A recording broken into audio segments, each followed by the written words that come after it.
சின்ன வயசுலேருந்து சைனா போகணும்னு ஆசை. பைக்கு பார்ப்போம், அதுக்கும் ஒரு நாள் வரும். அப்படியே உள்ள மேலே விட்டு அந்த பக்கம் கொஞ்சமாக சைனா தான் டபுள்னு சொல்லிட்டு காலி பண்ணுவானுங்க நினைக்கிறேன்.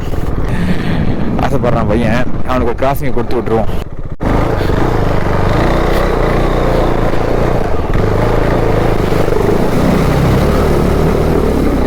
பெண்கள்லாம் சிலிண்டர் தூக்கி வந்துட்டு இருக்காங்களே, வாட்டர் கிராசிங் இருக்கா, அப்படியே போட்டு சமைக்க ஆரம்பிச்சு நினைக்கிறேன். ஏதாவது வச்சுருந்தாங்கன்னா 2 கேட்டு வாங்கி லிட்டர் சாப்பிட்டுப்போம், பசிக்குது. தரப்படுங்களா அவங்க புரிய வைக்கிறதுக்குள்ளே போகிறேன் எனக்கு. ட்ரையான் போலாண்டினால உனக்கு வந்துருமே. உனக்கு அந்த அக்கா ஃபோட்டோ கிடைக்குது. இந்த மாதிரி இடத்துல என்ன பண்ணால் அவசரப்படக்கூடாது. அவசரப்படுறதுனால தான் உள்ள மாட்டிப்போம். கொஞ்சம் ஸ்லோவாக செயல்பட்டோம்னா வந்துடலாம். கரெக்டிக்கும் தெரிஞ்சு மண்ணிலே ஓடிடாடி.